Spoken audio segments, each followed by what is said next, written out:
The card schemes ultimately aren't policing the people that are coming in to the training industry. They're not. There's more than enough trainers to go around. Whether the vast majority of those trainers are competent to be able to deliver that training is another question, really. The quality is being driven by the funding, if you will, and not in a good way. Ultimately, it's down to making a quick buck, and that's why the standards are dropping. The MVQ isn't fit for purpose, in my view. Have we created our own sausage factory by not addressing our skill shortage earlier? Yes. For about as long as I can remember, I've had some serious concerns over the way in which the UK demolition and construction industry trains its workers. But ultimately, I am just a journalist. I don't really have any skin in the game. So when a former industry trainer reached out to me a few weeks ago, I seized the opportunity to learn more. As it turns out, my concerns were far from unique. This is my conversation with Chris Monks. So, Chris, obviously you and I have been talking online. Take me back. What is your background? Okay, my background started off as a plant operator when I was, 22, something like that. I'm 56 now. 3 CXs, that was my weapon of choice. Worked in the construction industry as a plant operator, ground worker for all my life, really, all my working career anyway, up until 2006, where I ended up going down to Bircham Newton and doing the old CPCS in structural techniques course. And I ventured into training from that point. Wasn't a clean sort of transition into training because it was difficult to get an opportunity. But I eventually got one. And from that point on, up until last May, when I sold my business, I created a business in 2011, a successful training company. We had some really big clients, some big hitters. We were punching well above our weight, I think. But we were known for quality and we were known for doing things right. We did CPCS, obviously, and we did NPORS, and we offered, obviously, other types of training as well, health and safety training.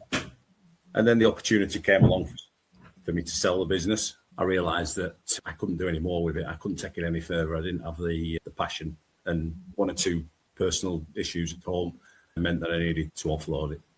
The plan was to stay on for a bit, really, and develop it with the new owners, but that didn't go to plan. I ejected myself. And that's me, really. It's interesting you mentioned the fact that you came from a plant operating background, because I know one of your key concerns is the fact that not all plant trainers and testers do actually I find it remarkable that that's not just a complete almost an unspoken prerequisite. You're going to teach somebody to do a thing. Surely you need to know how to do the thing, right? You would have expected that to be the case, wouldn't you? It's a difficult one, really, because there's a lot of operators, there's a lot of trainers that have come into the industry over the last few years, and no disrespect to them whatsoever. They're from a military background. Some of them have worked in the engineers, Royal Engineers. They've operated plant, in my opinion, to a completely different operating level to what it would be out on site. And then they've come into training when they've come out of the forces. That's only a small sort of like bracket of the type of trainers that you've got out there. And then there's all these other trainers that just seem to they'll have started off as industrial counterbalance forklift truck trainers. And that is a saturated market. And they've ventured then into to being able to offer items of plant that we've probably never used in anger on a construction site. But they've managed to wangle their way to getting those items of plant on a trainer or instructor card. Yeah, it's mind-boggling. It's mind-boggling. And especially so when you think that both the main card schemes require you to have evidence and proof of 3 years operating experience on the items of plant that you want to add to your remit. Yeah, it's one of those big mysteries, really. Where does that mystery lie? Is it with the CPCS, NPORS and all these other organisations? Is it higher up the ladder? Is it CITB, who are the umbrella organisation? Or is it a bit of all of those? It's a bit of all of it, really. Ultimately, it's down to the card schemes. CPCS, I've always been CPCS through and through. That's how I got into the training industry. But then I started offering NPORS because that's what some of our clients wanted. And I modelled what I did on the NPORS scheme, basically around the CPCS model. Operating a piece of plant is operating a piece of plant. It doesn't matter what colour the badge is that you're wearing. You've still got to be able to operate it to a decent standard, efficiently and safely. Safely probably being the first one that I should have mentioned, really. But the card schemes ultimately aren't policing the people that are coming in to the training industry. They're not. They say they do in their policies and their procedures, but from having lived it and having worked in it for the past 20 years, I can 100% guarantee and tell you now that is not happening in a lot of cases.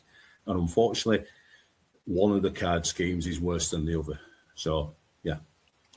One of the things that strikes me about this, from an operator's point of view, we seem to have a never-ending cycle of new cards, new renewals.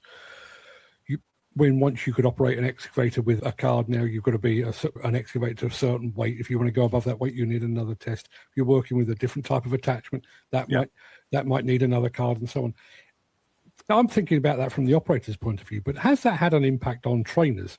Are there enough trainers to go around to teach all of these various cards?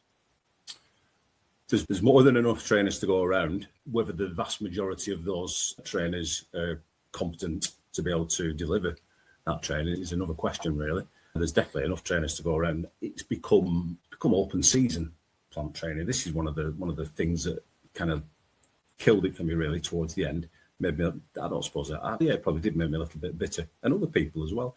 It just seems to have become the go-to to print money quite easily, and at the expense of the quality of the operators, because you only need to go onto Facebook and other social media platforms and look at some of the horrific pictures and positions that people have managed to put plant machinery in, and it seems to be growing. The standard is definitely dropping with plant operators, and you can put that down to poor trainers. You can put that down to quick, diluted novice training, if you want to call it that. You can put it down to boot camps as well. But ultimately, it's down to making a quick buck, and that's why the standards are dropping, really. You mentioned the word competence, and I tend to think of competence as it's allied to the operators themselves. But you need competence at the trainer and tester level, surely? You do, absolutely.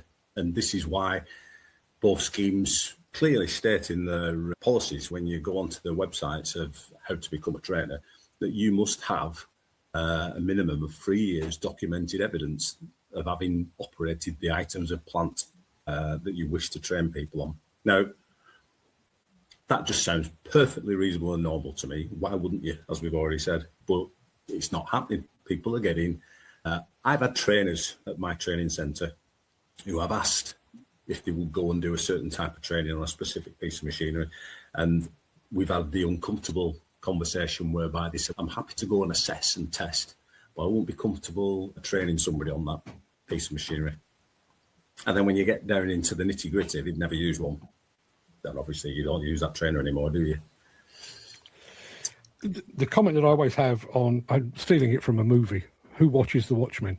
Who watches the trainers and the testers? You've got the monitors, haven't you? So CPCS, I'm not sure of the numbers. They have regional monitors, and they come out reasonably regular. They used to come out quite regular to our centre. You could say that's either a good thing or a bad thing, but we never had a sanction in the 20 years that we were operating, or even close to that. We had a good relationship with most of our monitors from CPCS over the years. There's a cracking monitor that covers the Northwest now. They're thin on the ground. Now, National Plant, they've got monitors, but again, and I don't think I'm speaking out of turn here, I'm not really saying anything that isn't factual, because I've got to be careful, I don't want to get myself into trouble, but they haven't got anywhere near enough monitors to cover the amount of trainers that they are producing on a weekly, monthly basis coming through their scheme, and they never will have. It's impossible for them to have a robust system of monitoring training that's going on.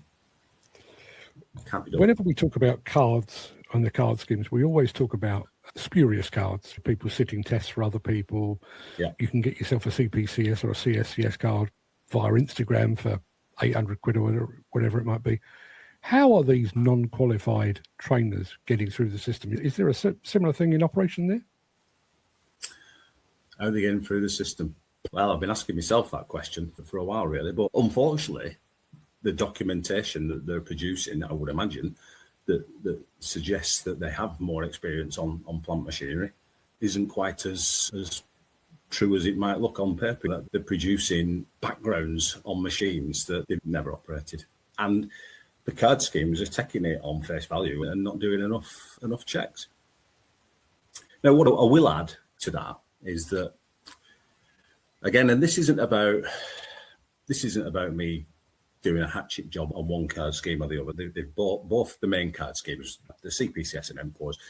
They've both got their issues and they've both got their positives. NPORS has got some really good plus points, but it's also got some bad ones. But the thing for me, the big difference between the two schemes for me is that one of them is operating in a completely different manner to the other, but they're both offering a CSCS affiliated card. So that's the elephant in the room at the moment for me, really, is that one card, CSCS hologram on it, both card schemes offer it, but they do it they both do it very different. Now, that can't be right. Is one of the problems here dilution? Because there's too many people offering a card scheme to the plant industry. I think it needs taking right back down to one card scheme. Whichever card scheme steps up to the plate and delivers the best option, I'm not bothered which one it is, really, as long as the standard of training improves and the standard of people doing it improves. But I really do believe there should only be one card scheme. We don't have various different versions of a license for a wagon or a car. It is what it is. It's a license. Now, we know, and we're very careful when we talk about licensing for plant operators. It's not, we've got to get away from that. It's not a license. It's just it's a card or a piece of paper to show that the employer has done what they need to do to ensure that person is capable of operating that piece of machinery. It's their duty under the Health and Safety at Work Act and all the other bits that go along with that. But to have so many different types of card schemes delivering excavator, dumpers, rollers, telehandlers, whatever you want, I don't think that's good for the industry, because it's a race to the bottom, really. Over the course of 20 years, you will have trained and tested a lot of people. Upon receiving their card, whatever colour it is, whatever type it is, are they competent? No, they're not competent. This is where the level 2 MVQ in plant operations comes along. But again, that's another story. The MVQ isn't fit for purpose, in my view. I think the sort of beginning of the end for the MVQ that was supposed to prove competency to allow them to get the blue competent operator card, I think the writing was on the wall for that when Train to Gain money came about several years ago, and it became a sausage factory on who could get the most MVQs through, because it was all about the funding and getting the money in. And MVQs haven't really recovered from that. It's widely known that you'll do an MVQ for somebody on an excavator in 2 visits. We used to do them at my centre. I'm not going to say we were squeaky, but perfect, because we weren't far from it. But we ended up in a position where we had to do the MVQs in 2 visits. They were definitely no shorter than that, because with the MVQ, if it's not all going to plan, the assessor is supposed to generate an action plan for additional training. They're not going to do that because they're told not to by a lot of centres, because there isn't enough money in the pot to facilitate any additional training or extra visits. So, no, back to your original question, the test doesn't prove competency. What it does is it shows that you've met a level of safe operating ability to be able to go on to site and at least then start the 20-year apprenticeship, as I say, really. Because you're always learning as an operator. Absolutely. You mentioned test and training centres. What role do they play? Because I would imagine the quality of those must vary from one centre to another. Absolutely, yeah. I really, in the time I had my centre, I kept myself to myself. I focused on what I did. So I didn't go visiting other centres, but you hear stories, good and bad.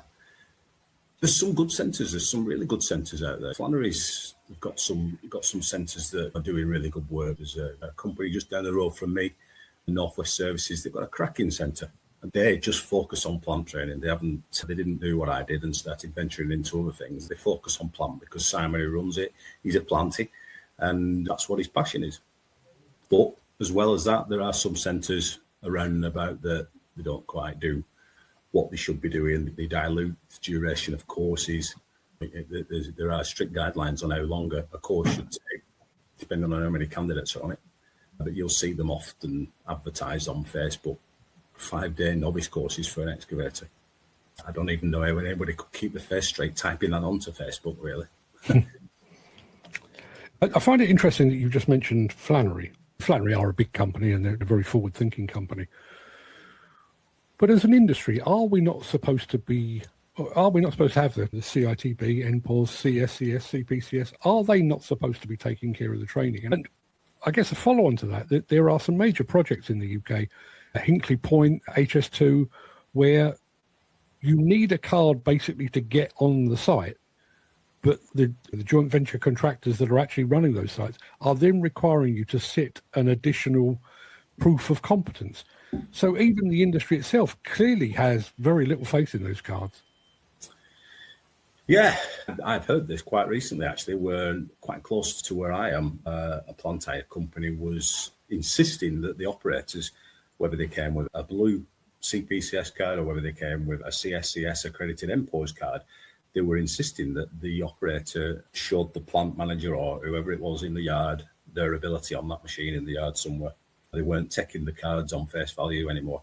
And that really is sad, because from my point of view, who actually thinks they're doing some good, it makes you feel as though your credibility's kind of damaged a little bit when you're finding out that they're not trusting the cards when they go for a job. And the other thing as well, I feel a little bit uncomfortable about big plant hire firms, and there's not only Flannery's, but there's small plant hire firms do it as well, that have set up their own training centres to offer training to their own operators. There's something that doesn't sit quite right with me on that one. A little bit incestuous, if you like, in terms of, is everybody going to pass? We need them to pass. We need them out on a roller on Monday on a job somewhere, or we need them out on a telehandler on an housing development. We can't afford for him not to pass the test. So yeah, I struggle to get my head around how some companies are allowed to open their own training centres and train their own people, really. That, again, it's the policing themselves, really. Yeah, and there's certainly no incentive, as you say, no incentive for them to fail people. They need to get bums on seats, don't they? That's right. One of the first jobs in training I took on was for a local civil engineering company, and they had a lot of operators, and they had a training company, obviously. So we delivered CPCS, or CTA as it was at the time. There was pressure on operators passing when they came to the centre. You were asked some very strange questions by the contracts managers and other people if you failed anybody that come from the business. It's a dead simple answer, really. They weren't good enough. I've always worked on this basis that when I'm looking at an operator, if I wouldn't be comfortable working around that lad on that machine, why should I push him onto a site and let other people work around him? Just going back, one of the issues that we have here, and I want people to be trained, I want people to be safe and competent and effective and productive and everything else. But the industry, apparently, according to the CITB and a bunch of others, we need 250,000 new plant operators within the next decade, 5 years, whatever it might be. Yeah. We're in the midst of a skill shortage. Frankly, we've been in the midst of a skill shortage for the 38 years I've been writing about it. Yeah. Is that part of the problem here that we have? You described it as a sausage factory. Have we created our own sausage factory by not addressing our skill shortage earlier?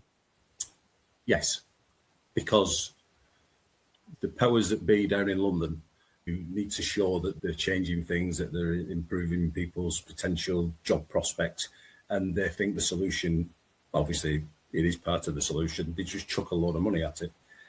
Badly thought through training initiatives, programs, producing with rules attached to them that mean you've got limited time to be able to do it because there's limited money for that individual that's on that course, and the incentive is for them to pass. If they don't meet the standard, the training provider, whoever's getting the funding, doesn't get the full funding.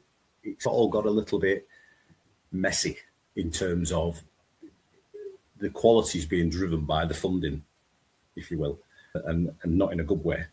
Does that make sense? It does, and it throws up the question of funding, because we've had an announcement in the not too distant past about the CITB basically cutting some of the, I think it was apprenticeships or some of the training they're doing. So some of the smaller companies that were relying on that kickback of the CITB levy aren't going to be getting it. So you're paying into the system, and when you need it, the system to pay out, it won't. That seems crazy to me. Yeah. And interestingly, also, somebody told me the other day, I was speaking to somebody that was an endpoint assessor for plant apprenticeships, and he's walked away from that because he doesn't feel that the apprenticeship for operators, plant operators, is delivering the quality and the standard that it should be. Now, he's fairly well respected, this guy. He says that they end up getting their CPCS blue card on a very diluted endpoint assessment test, if you will. They're not even carrying out the full CPCS operator test. So I need to look into that, really, because that doesn't sound right, but that's what he's told me, and he wasn't comfortable with that. So he's walked away from doing the endpoint assessments because he doesn't feel as though a lot of the operators are up to a normal operator standard when they come out of it, which you would hope they would be, really, on an apprenticeship. But again, the money that's available for the plant apprenticeship is poor. Is part of the problem with this whole training thing, this disconnect and ivory tower? You've got the CITB and NPORS and CSCS, CPA, NFDC, all of these organisations who are very far removed from actual site, the realities of site. I think there's a bit of a lag. If there's a new type of equipment, it takes the training organisations a year, 2 years, 3 years to catch up with that. Are they considering hydrogen engines at the moment? Are they considering the rise and rise of electric? Are they considering the rise and rise of AI? Is there a disconnect between what's happening on site and therefore in test centres and training centres and the upper echelons in their ivory towers? Yeah, I think there probably is. Yeah, I think that, to be fair, I think there's a disconnect between CITB, CPCS, NPORS and the centres, if I'm being honest. I know, speaking to other providers, that what they're being asked to deliver is one thing, but what actually gets delivered is something else. And I think we talk about CPA and PSRO and these other organisations that have set out this framework of standards for plant training, hence why people like NPORS, one of the partner card schemes with the CSCS hologram on, I think they've stuck their heads in the sand. They know there's an issue there with the quality of training and how it's being done, but I don't know, there just seems to be some reason which we can't quite put our finger on that's stopping them from getting involved and giving it a good shake, because that's what it needs. It needs a good shake-up. I'm all for an independent regulator for plant training. I think we need some outside body to come in and have a good look and review the whole sort of plant training industry, really. It's suffering from layers and layers of different initiatives and ideas that have been layered on over the years, and it's all become very bloated and messy. That's how I describe it, really. It needs simplifying. One of the things that always frustrates me endlessly is we have lots of people talking about the CITB as not being fit for purpose, and I think there's a good argument for that. But every 3 years, the industry is given the opportunity to vote with their feet, basically. They have their census and they decide whether or not the CITB should continue. So for 2 years and 11 months, the industry is saying not fit for purpose, we're not getting value for money, they're not doing a particularly good job, and then the vote comes around and says, oh no, give them another 3 years. And I've been reporting on that for 38 years. Yeah, I have to agree. I think there needs to be some sort of independent regulator, but we can't even get past the systems and solutions we've got in place at the moment, can we? No, and that's very similar to the way that the CPCS, and I don't know whether NPORS do it, but CPCS have regular meetings and get-togethers for people in the industry, plant firms, construction firms, whatever, and also regular get-togethers for providers. And in all the time that I worked in the industry, and I attended a few of these because you had to, the same old dross kept being rolled out by people that were attending, putting the boot in, saying it was no good, blah, blah, blah. But then when somebody like CPCS or CITB or whoever brought out some sort of an initiative to get proper feedback that they could work with and get ideas from the industry to try and change things, the uptake on doing it was very poor. There's plenty of people want to sit there and shout about how bad it is, but they don't really want to get up off the backsides and do anything about it when somebody asks them, what do you want us to do? And that's been happening for years. It's like Groundhog Day. Is that not where the PSRO, Plant Sector Representative Organisation, is that not where they are supposed to slot into this whole jigsaw puzzle? But that was my understanding. Yeah, that was my understanding. I'm not sure, because some of our concerns that we have with the way that the plant training sector's operating at the moment, we've voiced these concerns to PSRO and to CPA and CSCS as well, and they just seem to want to shut us down, shout us down, whatever you want to call it. They don't really seem particularly interested in what we're saying, and we're living this. Not so much me now, because I've sold up, but I'm still talking to training providers. I still go to providers, and they see it on a day-to-day basis. They see how poor it's being delivered. And I think when you've got, like I said to you earlier on, we've got two card schemes offering the same product, but to vastly different sorts of delivery. All CPCS training centres have invested heavily in a training area. A lump of ground, you don't get 3 acres of ground cheap anywhere, unless you're extremely lucky. And they've invested good money into setting these centres up, that they have to have all these requirements. They're just like a well-run construction site has to have all the facilities and welfare facilities. And they're delivering training and assessments in simulated training areas, yeah, but all the conditions to meet the requirements of the test are there on site. No argument. It's all there. You cannot miss any part of that test. I'm not saying every centre does every element of the test, even though they should do, but it's just the way of the world. But the other card scheme, which is offering exactly the same card, is still allowing, or is still being allowed, to go and do a test effectively in somebody's back garden, if that's where the test happens. See, now, call me naive, you wouldn't be the first, but call me naive. I thought that the whole notion of having two providers, and I realise they're intertwined, but I thought the whole idea of having two providers was to have them competing and therefore raising standards and keeping each other in check. Possibly that was probably what the idea of it was, really. I don't think that's healthy when we're talking about assessing people's competency on safety critical machinery. They're never going to be able to compete, really. One's a charity, one's a limited company. One, in my view, and this is only my view, one's driven by profit, and the other one's, it's driven by making money to be able to provide the services that it's providing with all the road shows and all the other bits and bats that they offer. I'll say NOCN is a charity when all's said and done. Is that the biggest problem here? The fact that it has become a money-making scheme, a commercial? I was really struck by this when they stripped away the grandfather rights a couple of years ago. It just seemed like there's some untapped potential for profit there. We'll take away the cars. The guys that have been doing the job for 30 years, you now need to prove you can do the job you've been doing for 30 years. That's a cash grab, surely, isn't it?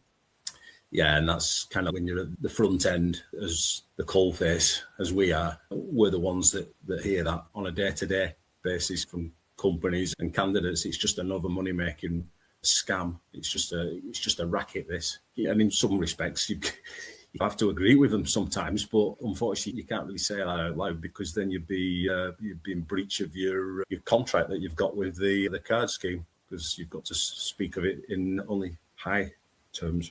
The one that always strikes me, and I realise they're two very different things, and I know we're not talking about a licence here. I sat my driving test when I was like 22 years old. Yeah. I was a late bloomer. I sat my driving test at 22. I'm 61 now. So I've had that card now, or that driving licence, for 40 plus years. I've never had to sit another test. I've never had to go for a renewal. I realise I'll get to a certain age when I'll have to be able to prove that I'm fully competent.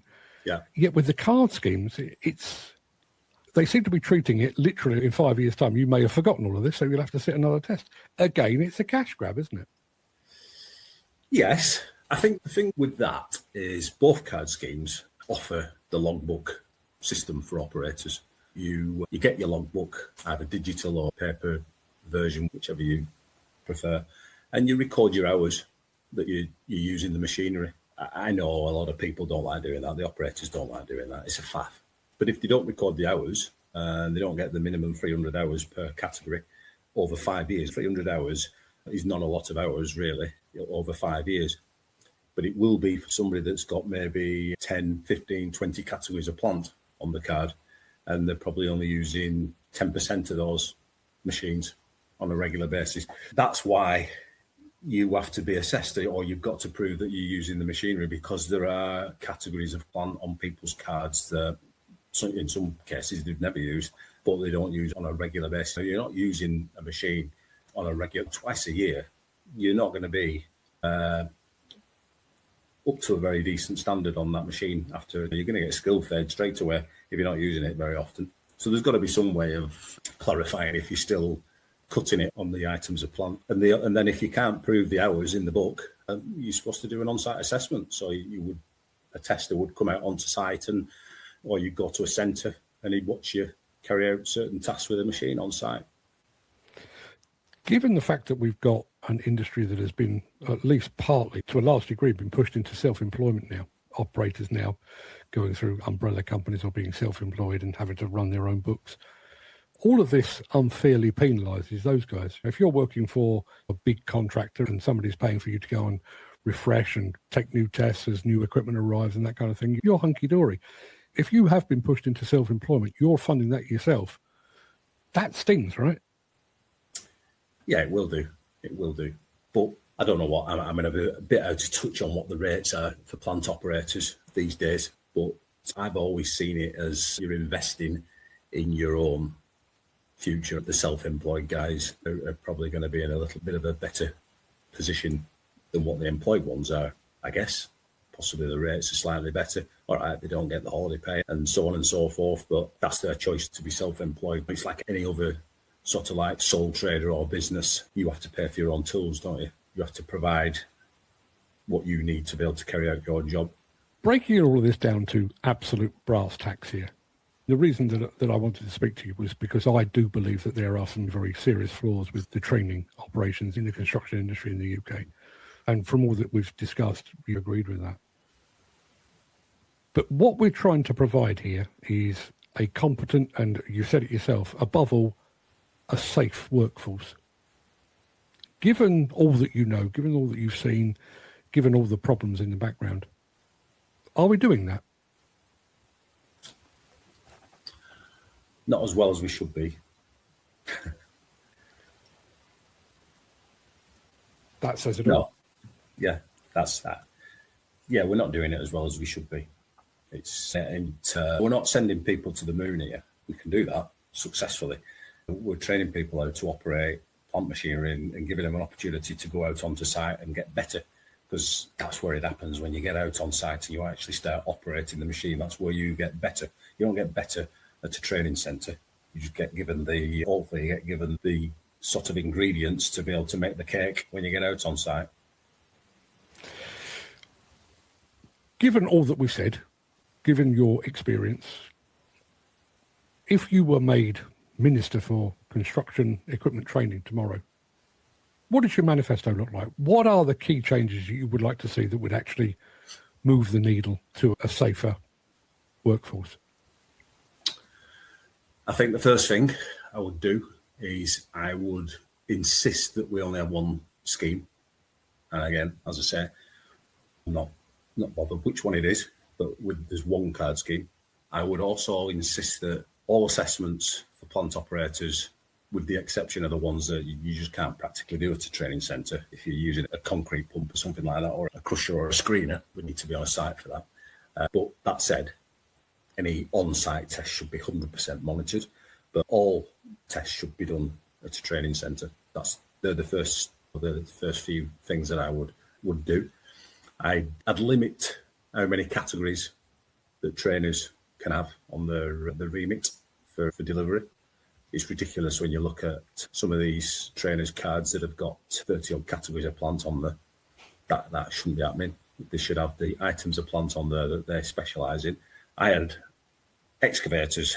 That's made the bulk of my card up. Excavators. So there was your 3CXs, your tracked 360 excavators, rubber ducks.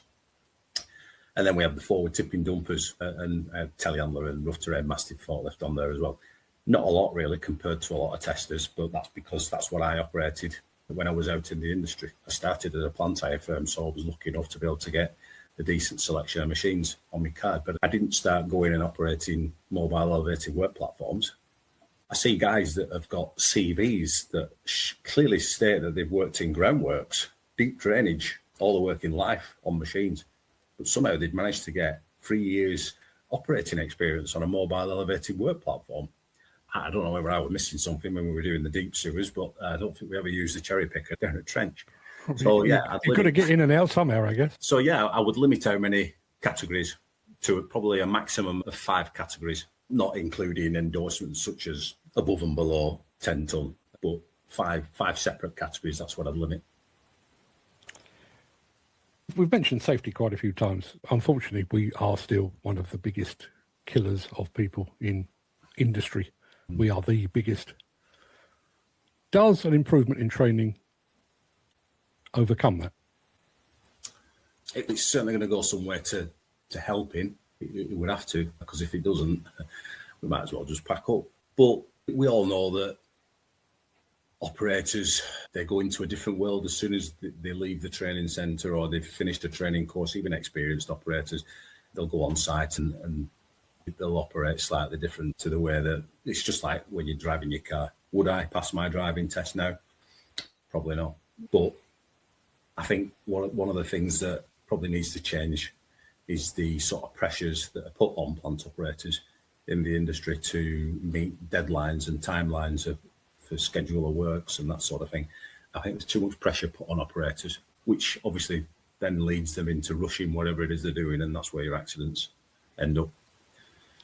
I think for sure having one sort of standard one card scheme would benefit it totally. I think reducing, we've coined a phrase, some of us on LinkedIn, the white van man. The white van man of plant training is a scourge. That's the disease that's kind of like doing for plant operators. It's a man that will rock up at any site to deliver tests, get there, realise that this site doesn't really quite cut it for doing what I need to see really. But rather than say and have that difficult conversation with the person that's paying him, he'll just do whatever he needs to do to make it happen, but not necessarily meet the standards. So he doesn't risk the chance of not getting his pay or his day rate. And that's kind of something else that needs to be stopped. And making all tests done on centre would probably do that really. There's an interesting aside to that, because I spend most of my time writing about demolition. And one of the issues they face is you've got main contractors, tier ones, developers, insisting that things like high reach operators are trained, carded, competent and everything else. But the moment you say, okay, we're going to train them on one of your sites, oh no, we're not going to have that. How the hell do you train a high reach operator? You can't train them in the middle of a field. It just doesn't work. No, that's one of your sort of categories that you're going to need to have a real good think about and do it on site somewhere, or I don't know, it can't really simulate. It needs to be real work, doesn't it? But it's a difficult one. But when I was delivering NPORS training, obviously we had a scaffolding tower at our training centre for doing telehandler training for CPCS. But you would get companies wanting telehandler assessments on site. And I was always very clear that we will never do a telescopic handler test on a building site. I don't want the responsibility of that operator that I have never seen before damaging that scaffolding tower where there's possibly people working on it around the other side of the house or whatever it might be. I just do not understand how that can even happen, and that happens. You just mentioned the word simulator. We had a guest on one of my shows a month or two ago who was talking about a Canadian company using simulators to bring operators up to A level and then progressing. Where do you stand on that? Do simulators have a role in all of this? They do, yeah. I don't think they've got as big a role as what some people might have you believe. I actually had one of the first versions of the 10-star simulator at my training centre a number of years back. I worked with Simon Hogg from 10-star on that. And it was funny really because we had it set up for excavator and ADT at the time, but we also had tower crane on there. For some unknown reason, bearing in mind I'm an excavator operator by trade, I spent most of my time on the tower crane simulator because that really was, now that would have some value, I think, for tower crane operators. It's good for identifying whether people have got that hand-to-eye coordination. There's lots of various different programs that you can use with the 10-star version. I don't know about other ones. I'm sure there are where you'll get a report that's printed off that will tell you how productive you've been, how efficient you're operating the machine, what sort of pressure you're putting on the machine when you're digging, or if you're putting too much downward pressure on. So yeah, they're a good thing to use at the start of the training. You can't get away from the fact that you need to be sat on the seat and feel the pressure through the levers and the different sorts of ground that you might end up pulling through and obstructions, and then it's all those little things that make the operator, I think. But yeah, there is somewhere for them, I think. I guess my final question is, I'm not even sure it's a question. The very fact that you've sold your business but you are still talking about this obviously suggests that you have a passion for it. But I guess it also suggests that you don't believe that all is lost, that there is some way back for this part of the industry. Have I got that right? Yeah, I think so. I pause. I'm not sounding very convincing really, but over the last few weeks, months, myself and the other guys that have been trying to raise this to a wider audience have started to get a little bit, I would say, demoralised, but losing hope that the powers that be, PSRO and CPA, actually start listening and stop being in denial, because they are in denial at the moment. There's no two ways about it. I am passionate about it. It's afforded me a great career, and I've retired at 56. Not many plant operators can ever say that, but I still love it. I've just renewed my operator card in actual fact, because that's how precious that is to me. Fortunately, I had enough hours to be able to do that properly.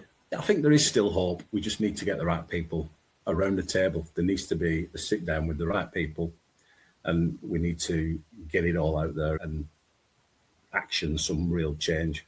But there's got to be a will from the powers that be, and I don't necessarily